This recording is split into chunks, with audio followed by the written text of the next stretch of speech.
पहला सूत्र। अष्टावक्र ने कहा, तू सबका एक दृष्टा है और सदा सचमुच मुक्त है। तेरा बंधन तो यही है कि तू अपने को छोड़ दूसरों को दृष्टा देखता है। ये सूत्र अत्यंत बहुमूल्य है। एक एक शब्द इसका ठीक से समझें। तू सबका एक दृष्टा है, एको दृष्टासि सर्वस्य, और सदा सचमुच मुक्त है। साधारणतः हमें अपने जीवन का बोध दूसरों की आंखों से मिलता है। हम दूसरों की आंखों का दर्पण की तरह उपयोग करते हैं, इसलिए हम दृष्टा को भूल जाते हैं और दृश्य बन जाते हैं। स्वाभाविक भी है। छोटा बच्चा पैदा हुआ, उसे अभी अपना कोई पता नहीं। वो दूसरों की आंखों में झांक कर ही देखेगा कि मैं कौन हूँ। अपना चेहरा तो दिखाई पड़ता नहीं, दर्पण खोजना होगा। जब तुम दर्पण में अपने को देखते हो तो तुम दृश्य हो गए, दृष्टा न रहे। तुम्हारी अपने से पहचान ही कितनी है, उतनी जितना दर्पण ने कहा। माँ कहती है बेटा सुंदर है तो बेटा अपने को सुंदर मानता। शिक्षक कहते हैं स्कूल में बुद्धिमान हो तो व्यक्ति अपने को बुद्धिमान मानता है। कोई अपमान कर देता है, कोई निंदा कर देता है तो निंदा का स्वर भीतर समा जाता है। इसलिए तो हमें अपना बोध बड़ा भ्रामक मालूम होता है, क्योंकि अनेक स्वरों से मिलकर बना है, विरोधी स्वरों से मिलकर बना। किसी ने कहा सुंदर हो और किसी ने कहा तुम और सुंदर, शक्ल तो देखो आईने में। दोनों स्वर भीतर चले गए, द्वंद्व पैदा हो गया। किसी ने कहा बड़े बुद्धिमान हो और किसी ने कहा तुम जैसा बुद्धू आदमी नहीं देखा। दोनों स्वर भीतर चले गए, दोनों भीतर जुड़ गए। बड़ी बेचैनी पैदा हो गई, बड़ा द्वंद्व पैदा हो गया। इसीलिए तो तुम निश्चित नहीं हो कि तुम कौन हो। इतनी भीड़ तुमने इकट्ठी कर ली है मतों की, इतने दर्पणों में झांका है और सभी दर्पणों ने अलग अलग खबर दी। दर्पण तुम्हारे संबंध में थोड़े ही खबर देते हैं, दर्पण अपने संबंध में खबर देते हैं। तुमने दर्पण देखे होंगे जिनमें तुम लंबे हो जाते हो, दर्पण देखे होंगे जिनमें तुम मोटे हो जाते, दर्पण देखे होंगे जिनमें तुम अति सुंदर दिखने लगते, दर्पण देखे होंगे जिनमें तुम अति कुरूप हो जाते, अष्टावक्र हो जाते। दर्पण में जो झलक मिलती है वो तुम्हारी नहीं है, दर्पण के अपने स्वभाव की है। विरोधी बातें इकट्ठी होती चली जाती हैं। इन्हीं विरोधी बातों के संग्रह का नाम तुम समझ लेते हो मैं हूँ। इसलिए तुम सदा कपते रहते हो, डरते रहते हो। लोकमत का कितना भय होता है। कहीं लोग बुरा ना सोचें, कहीं लोग ऐसा ना समझ लें कि मैं मूढ़ हूँ, कहीं ऐसा ना समझ लें कि मैं असाधु हूँ। लोग कहीं ऐसा ना समझ लें, क्योंकि लोगों के द्वारा ही हमने अपनी आत्मा निर्मित की है। गुरजीएफ अपने शिष्यों से कहता था, अगर तुम्हें आत्मा को जानना हो तो तुम्हें लोगों को छोड़ना होगा। ठीक कहता था। सदियों से यही सद्गुरुओं ने कहा है। अगर तुम्हें स्वयं को पहचानना हो तो तुम्हें दूसरों की आंखों में देखना बंद कर देना होगा। मेरे देखे बहुत से खोजी, सत्य के अन्वेषक समाज को छोड़कर चले गए। उसका कारण ये नहीं था कि समाज में रहकर सत्य को पाना असंभव है। उसका कारण इतना ही था कि समाज में रहकर स्वयं की ठीक ठीक छवि जाननी बहुत कठिन है। यहाँ लोग खबर दिए ही चले जाते हैं कि तुम कौन हो। तुम पूछो ना पूछो, सब तरफ से झलकें आती ही रहती हैं कि तुम कौन हो, और हम धीरे धीरे इन्हीं झलकों के लिए जीने लगते हैं। मैंने सुना एक राजनेता मरा। उसकी पत्नी 2 वर्ष पहले मर गई थी। जैसे ही राजनेता मरा, उसकी पत्नी ने उस दूसरे लोग के द्वार पर उसका स्वागत किया। लेकिन राजनेता ने कहा, अभी मैं भीतर ना आऊंगा, जरा मुझे मेरी अर्थी के साथ राजघाट तक हो आने दो। पत्नी ने कहा, अब क्या सार है, वहां तो देह पड़ी रह गई, मिट्टी है। उसने कहा, मिट्टी नहीं, इतना तो देख लेने दो कितने लोग विदा करने आए।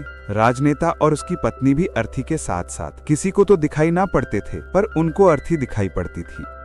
बड़ी भीड़ थी। अखबार नवीस थे, फोटोग्राफर थे, झंडे झुकाए गए थे, फूल सजाए गए थे। मिलिट्री के ट्रक पर अर्थी रखी थी। बड़ा सम्मान दिया जा रहा था। तोपें आगे पीछे थीं, सैनिक चल रहे थे। गदगद हो उठा राजनेता। पत्नी ने कहा, इतने प्रसन्न क्या हो रहे हो? उसने कहा, अगर मुझे पता होता कि मरने पर इतनी भीड़ आएगी तो मैं पहले कभी का मर गया होता। तो हम पहले ही न मर गए होते, इतने दिन क्यों राह देखते? इतनी भीड़ मरने पर आए, इसी के लिए तो जिए। भीड़ के लिए लोग जीते हैं, भीड़ के लिए लोग मरते हैं। दूसरे क्या कहते हैं ये इतना मूल्यवान हो गया है कि तुम पूछते ही नहीं कि तुम कौन हो। दूसरे क्या कहते हैं उन्हीं की कतरन छांट छांट कर इकट्ठी अपनी तस्वीर बना लेते हो। वो तस्वीर बड़ी डामाडोल रहती है, क्योंकि लोगों के मन बदलते रहते हैं। और फिर लोगों के मन ही नहीं बदलते रहते, लोगों के कारण भी बदलते रहते हैं। कोई आकर तुमसे कह गया कि आप बड़े साधु पुरुष हैं, उसका कुछ कारण है, खुशामद कर गया। साधु पुरुष तुम्हें मानता कौन है?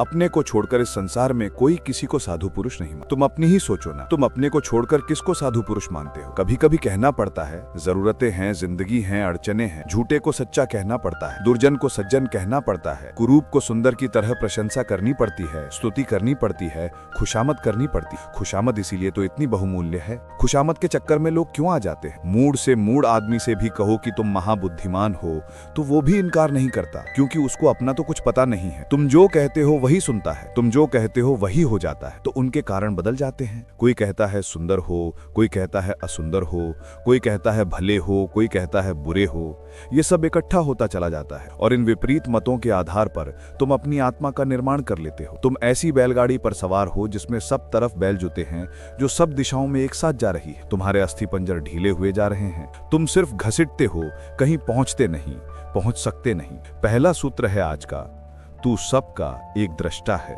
और तू सदा सचमुच मुक्त है। व्यक्ति दृश्य नहीं है, दृष्टा है। दुनिया में 3 तरह के व्यक्ति हैं। वे जो दृश्य बन गए, वे सबसे ज्यादा अंधेरे में हैं। दूसरे वे जो दर्शक बन गए, वे पहले से थोड़े ठीक हैं, लेकिन कुछ बहुत ज्यादा अंतर नहीं है। तीसरे वे जो दृष्टा बन गए। तीनों को अलग अलग समझ लेना जरूरी है। जब तुम दृश्य बन जाते हो तो तुम वस्तु हो गए, तुमने आत्मा खो दी। इसलिए राजनेता में आत्मा को पाना मुश्किल है, अभिनेता में आत्मा को पाना मुश्किल है। वो दृश्य बन गया है, वो दृश्य बनने के लिए ही जीता है। उसकी सारी कोशिश ये है कि मैं लोगों को भला कैसे लगूं, सुंदर कैसे लगूं, श्रेष्ठ कैसे लगूं। श्रेष्ठ होने की चेष्टा नहीं है, श्रेष्ठ लगने की चेष्टा है। कैसे श्रेष्ठ दिखाई पड़ूं। तो जो दृश्य बन रहा है वो पाखंडी हो जाता है। वो ऊपर से मुखौटे ओढ़ लेता है, ऊपर से सब आयोजन कर लेता है, भीतर सड़ता जाता है। फिर दूसरे वे लोग हैं जो दर्शक बन गए, उनकी बड़ी भीड़ है।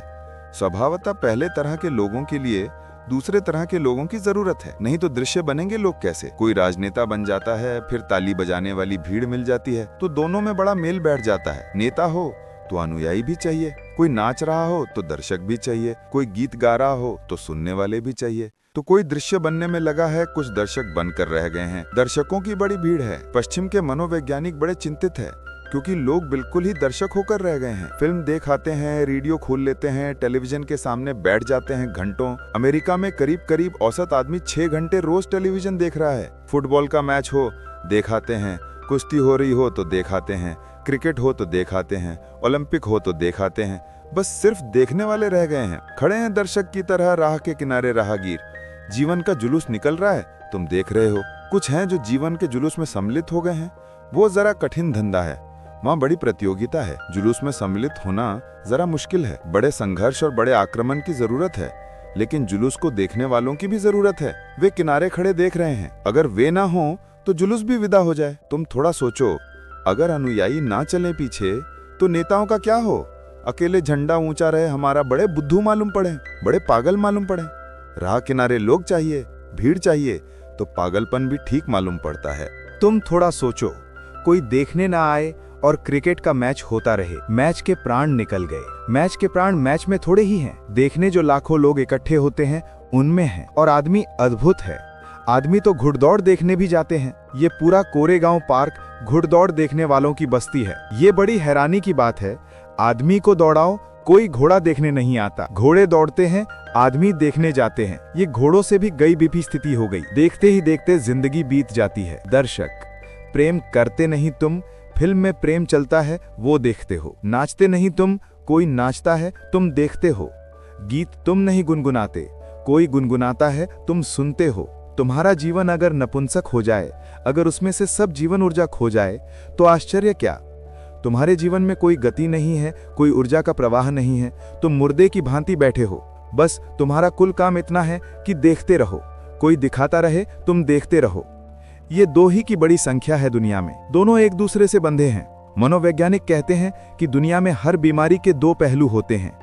दुनिया में कुछ लोग हैं जिनको मनोवैज्ञानिक कहते हैं मेजोचिस्ट, स्वदुखवादी, वे अपने को सताते हैं। और दुनिया में दूसरा एक वर्ग है जिसको मनोवैज्ञानिक कहते हैं सैडिस्ट, पर दुखवादी, वे दूसरे को सताते हैं। दोनों की जरूरत है, इसलिए दोनों जब मिल जाते हैं तो बड़ा राग रंग चलता है। मनोवैज्ञानिक कहते हैं कि अगर पति दूसरों को सताने वाला हो और स्त्री खुद को सताने वाली हो तो इससे बढ़िया जोड़ा और दूसरा नहीं होता। स्त्री अपने को सताने में मजा लेती है, पति दूसरे को सताने में मजा लेता है। राम मिलाई जोड़ी, कोई अंधा कोई कोढ़ी, मिल गए बिल्कुल ठीक बैठ गए। हर बीमारी के 2 पहलू होते हैं। दृश्य और दर्शक एक ही बीमारी के 2 पहलू हैं।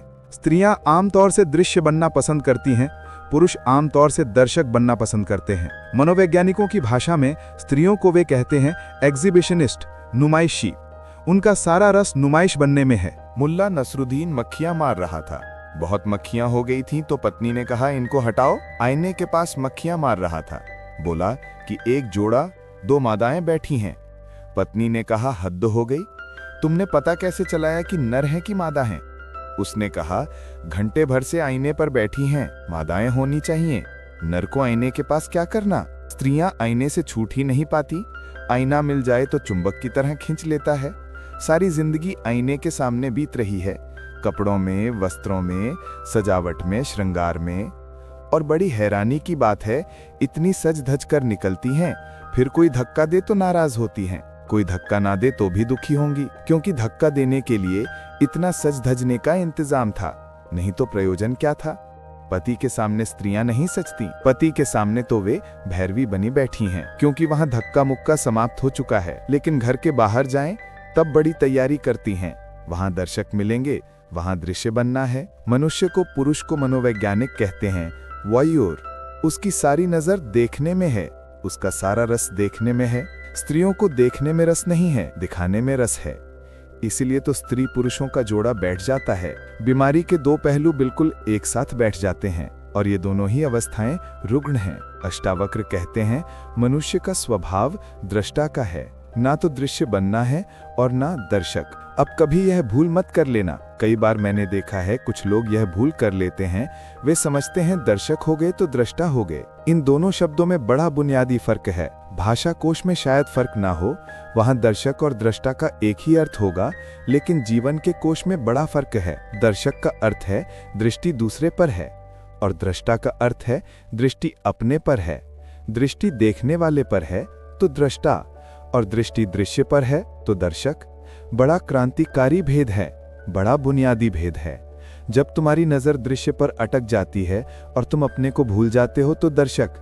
जब तुम्हारी दृष्टि से सब दृश्य विदा हो जाते हैं, तुम ही तुम रह जाते हो, जागरण मात्र रह जाता है, होश मात्र रह जाता है, तो दृष्टा। तो दर्शक तो तुम तब हो जब तुम बिल्कुल विस्मृत हो गए, तुम अपने को भूल ही गए, नजर लग गई वहाँ। सिनेमा हॉल में बैठे हो, 3 घंटे के लिए अपने को भूल जाते हो, याद ही नहीं रहती कि तुम कौन हो, दुख सुख चिंताएं सब भूल जाती। इसीलिए तो भीड़ वहाँ पहुँचती है। जिंदगी में बड़ा दुख है, चिंता है, परेशानी है, कहीं चाहिए भूलने का उपाय। लोग बिल्कुल एकाग्रचित्त हो जाते हैं, बस ध्यान उनका लगता ही फिल्म में है। वहाँ देखते हैं पर्दे पर कुछ भी नहीं है, छायाएं डोल रही हैं, मगर लोग बिल्कुल एकाग्रचित्त हैं। बीमारी भूल जाती, चिंता भूल जाती, बुढ़ापा भूल जाता, मौत भी आती हो तो भूल जाती है। लेकिन दृष्टा नहीं हो गए हो तुम फिल्म में बैठकर, दर्शक हो गए, भूल ही गए अपने को। स्मरण ही न रहा कि मैं कौन हूँ। ये जो देखने की ऊर्जा है भीतर, इसकी तो स्मृति ही खो गई। बस सामने दृश्य है, उसी पर अटक गए, उसी में सब भांति डूब गए। दर्शक होना एक तरह का आत्मविस्मरण है, और दृष्टा होने का अर्थ है सब दृश्य विदा हो गए, पर्दा खाली हो गया। अब कोई फिल्म नहीं चलती वहाँ, न कोई विचार रहे, न कोई शब्द रहे, पर्दा बिल्कुल शून्य हो गया, कोरा और शुभ्र सफेद। देखने को कुछ भी न बचा, सिर्फ देखने वाला बचा। और अब देखने वाले में डुबकी लगी तो दृष्टा। दृश्य और दर्शक, मनुष्यता इनमें बंटी है। कभी कभी कोई दृष्टा होता है, कोई अष्टावक्र, कोई कृष्ण, कोई महावीर, कोई बुद्ध। कभी कभी कोई जागता और दृष्टा होता है। तू सबका एक दृष्टा है। और इस सूत्र की खूबियां ये हैं कि जैसे ही तुम दृष्टा हुए, तुम्हें पता चलता है दृष्टा तो एक ही है संसार में, बहुत नहीं है। दृश्य बहुत हैं, दर्शक बहुत हैं। अनेकता का अस्तित्व ही दृश्य और दर्शक के बीच है। वो झूठ का जाल है। दृष्टा तो एक ही है। ऐसा समझो कि चांद निकला, पूर्णिमा का चांद निकला। नदी, पोखर में, तालाब, सरोवर में, सागर में, सरिताओं में, सब जगह प्रतिबिंब बने। अगर तुम पृथ्वी पर घूमो और सारे प्रतिबिंबों का अंकन करो तो करोड़ों, अरबों, खरबों प्रतिबिंब मिलेंगे। लेकिन चांद एक है, प्रतिबिंब अनेक हैं। दृष्टा एक है, दृश्य अनेक हैं, दर्शक अनेक हैं। वे सिर्फ प्रतिबिंब हैं, वे छायाएं हैं। तो जैसे ही कोई व्यक्ति दृश्य और दर्शक से मुक्त होता है, न तो दिखाने की इच्छा रही कि कोई देखे, न देखने की इच्छा रही, देखने और दिखाने का जाल छूटा, वह रस न रहा, तो वैराग्य। अब कोई इच्छा नहीं होती कि कोई देखे और कहे कि सुंदर हो, सज्जन हो, संत हो, साधु हो। अगर इतनी भी इच्छा भीतर रह गई कि लोग तुम्हें साधु समझें, तो तुम अभी पुराने जाल में पड़े हो। अगर इतनी भी आकांक्षा रह गई मन में कि लोग तुम्हें संत पुरुष समझें, तो तुम अभी पुराने जाल में पड़े हो। अभी संसार नहीं छूटा, संसार ने नया रूप लिया, नया ढंग पकड़ा, लेकिन यात्रा पुरानी ही जारी है, सातत्य पुराना ही जारी है। क्या करोगे देखकर? खूब देखा, क्या पाया? क्या करोगे दिखाकर? कौन है यहाँ जिसको दिखाकर कुछ मिलेगा? इन दोनों से पार हटकर, द्वंद्व से हटकर जो दृष्टा में डूबता है तो पाता है कि एक ही है। ये पूर्णिमा का चांद तो एक ही है। ये सरोवरों, पोखरों, तालाबों, सागरों में अलग अलग दिखाई पड़ता था। अलग अलग दर्पण थे, इसलिए दिखाई पड़ता था। मैंने सुना है एक राजमहल था। सम्राट ने महल बनाया था सिर्फ दर्पणों से। दर्पण ही दर्पण थे अंदर। कांच महल था। एक कुत्ता, सम्राट का खुद का कुत्ता, रात बंद हो गया, भूल से अंदर रह गया। उस कुत्ते की अवस्था तुम समझ सकते हो क्या हुई होगी? वही आदमी की अवस्था है। उसने चारों तरफ देखा, कुत्ते ही कुत्ते थे। हर दर्पण में कुत्ता था। वो घबरा गया, वो भौंका। जब आदमी भयभीत होता है तो दूसरे को भयभीत करना चाहता है। शायद दूसरा भयभीत हो जाए तो अपना भय कम हो जाए। वो भौंका, लेकिन स्वभावतः वहां तो दर्पण ही थे। दर्पण दर्पण से कुत्ते भौंके, आवाज उसी पर लौट आई। अपनी ही प्रतिध्वनि थी। वो रात भर भौंकता रहा और भागता और दर्पणों से जूझता। लहू लुहान हो गया। वहां कोई भी न था, अकेला था। सुबह मरा हुआ पाया गया। सारे भवन में खून के चिन्ह थे। उसकी कथा आदमी की कथा है। यहाँ दूसरा नहीं है, यहाँ अन्य है ही नहीं। जो है अनन्य है। यहाँ एक है, लेकिन उस एक को जब तक तुम भीतर से न पकड़ लोगे, ख्याल में न आएगा। तू सबका एक दृष्टा है और सदा सचमुच मुक्त है। अष्टावक्र कहते हैं सचमुच मुक्त है। इसे कल्पना मत समझना। आदमी बहुत अद्भुत है। आदमी सोचता है कि संसार तो सत्य है और ये सत्य की बातें सब कल्पना है। दुख तो सत्य मानता है। सुख की कोई किरण उतरे तो मानता है कोई सपना है, कोई धोखा है। मेरे पास लोग आते हैं, वे कहते हैं बड़ा आनंद मालूम हो रहा है। शक होता है यह कहीं भ्रम तो नहीं। दुख में इतने जन्मों जन्मों तक रहे हैं कि भरोसा ही खो गया कि आनंद हो भी सकता है। आनंद असंभव मालूम होने लगा है। रोने का अभ्यास ऐसा हो गया है। दुख का ऐसा अभ्यास हो गया है। कांटों से ऐसी पहचान हो गई है कि फूल अगर दिखाई भी पड़े तो भरोसा नहीं आता। लगता है सपना है, आकाश कुसुम है। होगा नहीं, हो नहीं सकता। इसलिए अष्टावक्र कहते हैं सचमुच मुक्त है। व्यक्ति बंधा नहीं है। बंधन असंभव है, क्योंकि केवल परमात्मा है। केवल एक है। न तो बांधने को कुछ है, न बंधने को कुछ है। तू सदा सचमुच मुक्त है। इसलिए अष्टावक्र जैसे व्यक्ति कहते हैं कि इसी क्षण चाहे तो मुक्त हो सकता है, क्योंकि मुक्त है ही।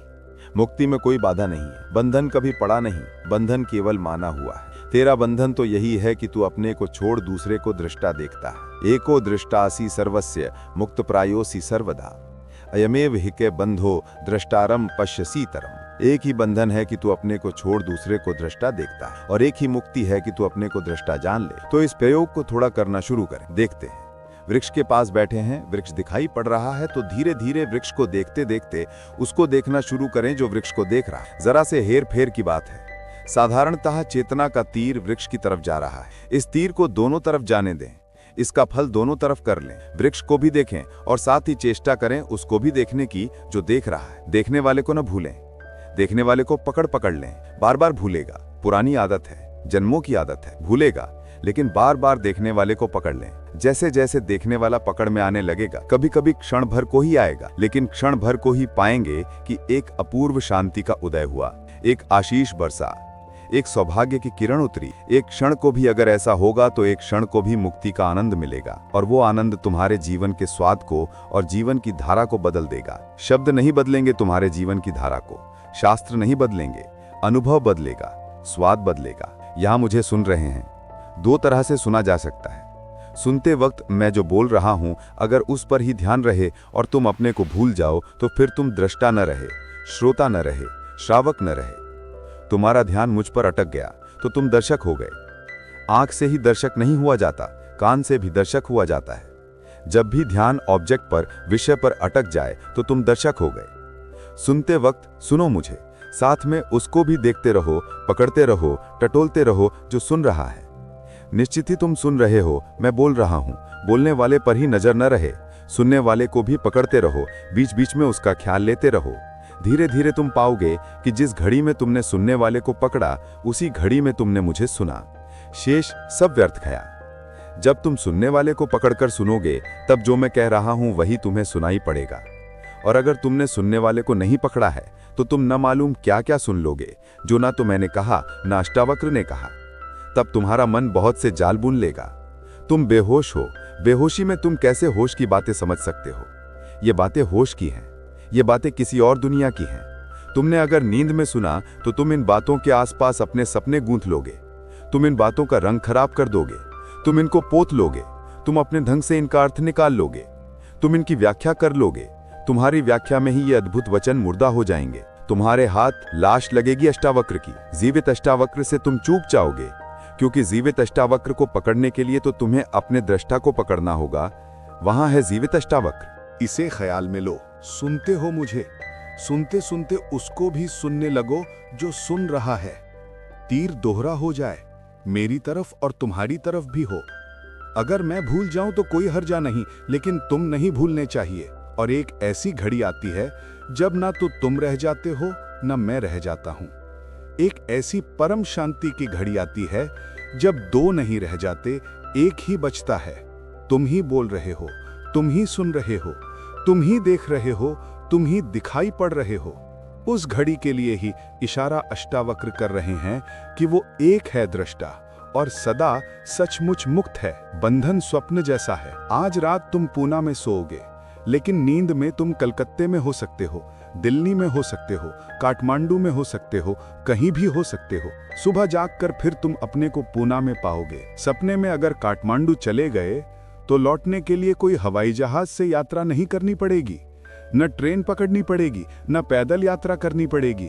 यात्रा करनी ही नहीं पड़ेगी। सुबह आंख खुलेगी और तुम पाओगे कि पूना में हो। सुबह तुम पाओगे तुम कहीं गए ही नहीं, सपने में गए थे। सपने में जाना कोई जाना है। बंधन को एक ही है तेरा कि तू अपने को छोड़ दूसरे को दृष्टा देखता है। एक ही बंधन है कि हमें अपना होश नहीं, अपने दृष्टा का होश नहीं।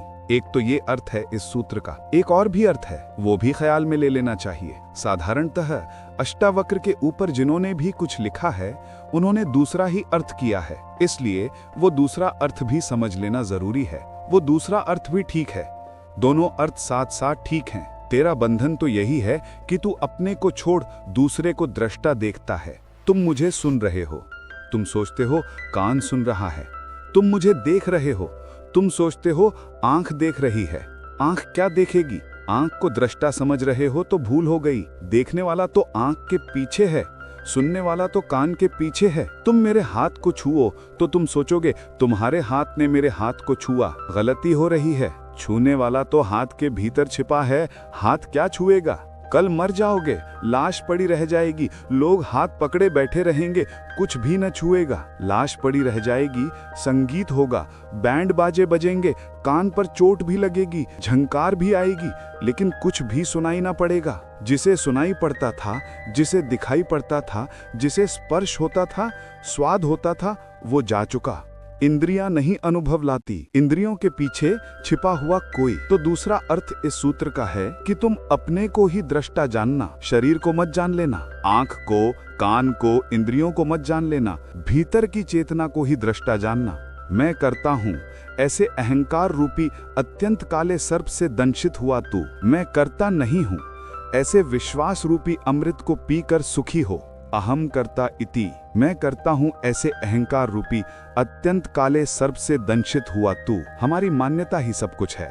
हम मान्यता के सपने में पड़े हैं। हम अपने को जो मान लेते हैं वही हो जाते हैं। ये बड़ी विचार की बात है। ये पूरब के अनुभव का सार निचोड़ है। हमने जो मान लिया है अपने को, वही हम हो जाते हैं। तुमने अगर कभी किसी सम्मोहनविद को, हिप्नोटिस्ट को प्रयोग करते देखा हो तो तुम चौंके होगे।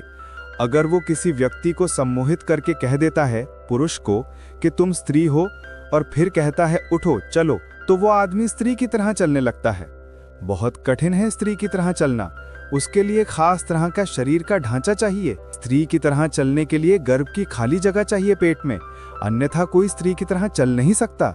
या बहुत अभ्यास करे तो चल सकता है। लेकिन कोई सम्मोहनविद किसी को सुला देता है बेहोशी में और कहता है उठो, तुम स्त्री हो, पुरुष नहीं, चलो, वो स्त्री की तरह चलने लगता है। वो उसे प्याज पकड़ा देता है और कहता है ये सेब है, नाश्ता कर लो। वो प्याज का नाश्ता कर लेता है और उससे पूछो कैसा स्वाद, वो कहता है बड़ा स्वादिष्ट। उसे पता भी नहीं चलता कि ये प्याज है। उसे बास भी नहीं आती। सम्मोहनविदों ने अनुभव किया है और अब तो ये वैज्ञानिक तथ्य है। इस पर बहुत प्रयोग हुए हैं। सम्मोहन में मूर्छित व्यक्ति के हाथ में उठाकर एक साधारण कंकड़ रख दो और कह दो अंगारा रख दिया है, वो झटक कर फेंक देता है, चीख मारता है कि जल गया। इतने तक भी बात होती तो ठीक था, लेकिन हाथ पर फफूला आ जाता है। तुमने खबर सुनी होगी लोगों की कि जो आग पर चल लेते हैं, वो भी सम्मोहन की गहरी अवस्था है। अगर तुमने ऐसा मान लिया कि नहीं जलूंगा तो आग भी नहीं जलाती, मानने की बात है। अगर जरा भी संदेह रहा तो मुश्किल हो जाएगी, तो जल जाओगे। ऐसा बहुत बार हुआ है कि कुछ लोग सिर्फ हिम्मत करके चले गए कि जब इतने लोग चल रहे हैं तो हम भी चल लेंगे, लेकिन भीतर संदेह का कीड़ा था, वे जल गए। ऑक्सफोर्ड यूनिवर्सिटी में ही इस पर प्रयोग किया गया। श्रीलंका से कुछ बौद्ध भिक्षु बुलाए गए थे चलने के लिए। वे बुद्ध पूर्णिमा को हर वर्ष बुद्ध की स्मृति में आग पर चलते हैं। वो बात बिल्कुल ठीक है, बुद्ध की स्मृति में आग पर चलना चाहिए, क्योंकि बुद्ध की कुल स्मृति इतनी है कि तुम देह ही नहीं हो। तो जब हम देह ही नहीं हैं तो आग हमें कैसे जलाएगी? कृष्ण ने गीता में कहा है, न आग तुझे जला सकती है, न शस्त्र तुझे छेद सकते हैं। नैनम छिंदन्ति शस्त्राणि न दहति पावकः। नहीं आग तुझे जला सकती है, न शस्त्र तुझे छेद सकते हैं। तो बुद्ध पूर्णिमा के दिन श्रीलंका में बौद्ध भिक्षु आग पर चलते हैं। उन्हें निमंत्रित किया गया, वे ऑक्सफोर्ड में भी चले। जब वे ऑक्सफोर्ड में चल रहे थे तो एक भिक्षु जल गया। कोई 20 भिक्षु चले, एक भिक्षु जल गया। खोजबीन की गई कि बात क्या हुई। वो भिक्षु सिर्फ इंग्लैंड देखने आया था, उसे कोई भरोसा नहीं था कि वो चल पाएगा। उसकी मर्जी कुछ और थी, वो तो सिर्फ यात्रा करने आया था। उसकी आकांक्षा इतनी ही थी कि इंग्लैंड देख लेंगे, और उसने सोचा कि ये जब 19 लोग नहीं जलते तो मैं क्यों जलूंगा। मगर भीतर संदेह का कीड़ा था, वो जल गया।